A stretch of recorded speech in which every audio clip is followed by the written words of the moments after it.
very much about luck.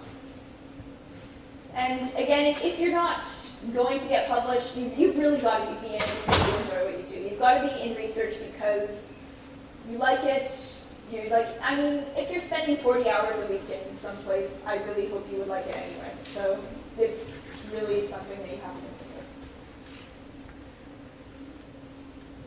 Extracurricular activities. I'm harping again, but do what you love. This is your break from school.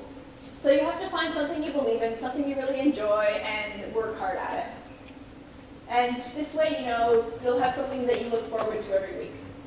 My first hospital volunteering job, I was wandering around radiology at the Royal Vic. And there normally weren't too many patients there, there wasn't too much going on. I literally walked in circles for 3 hours a week. Not cool. After a while, it started to feel like purgatory. Like I would have to go in for 3 hours, and I would literally dread this time every week.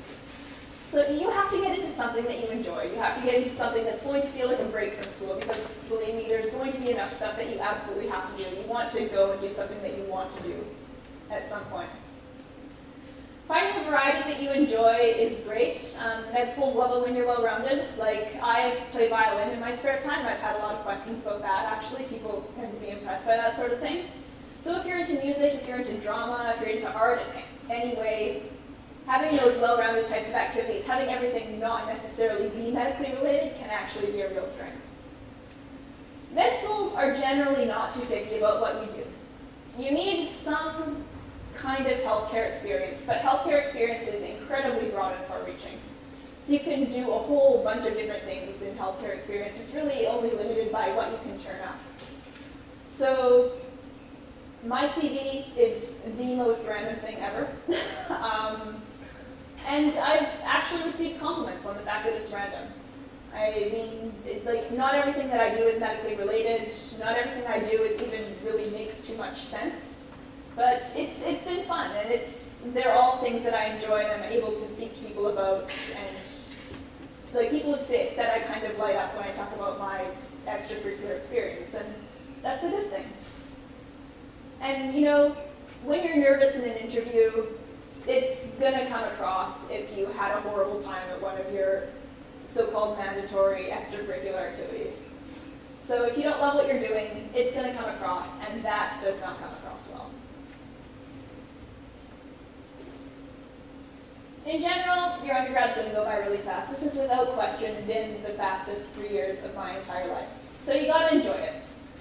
And I have a lot of friends actually in Med 4 for some random reason, and when I asked them about what to say when I was making this presentation, I think 3 separate people told me never to do anything just to get into med school.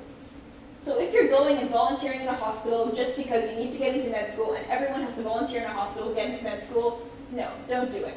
Find something else that you really want to do, or find a position volunteering in a hospital that you genuinely look forward to and enjoy, because there are some really great ones out there.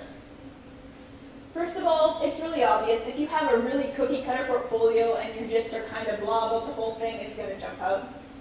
And secondly, you'll really start to resent what you're doing. Like, you're not going to look forward to doing anything. And at the end of the day, doing something because you want to get into med school is not going to be what's going to get you up in the morning. It's going to be, yeah, I'm really excited to go and do this thing for me, not for med school. So finally, good luck.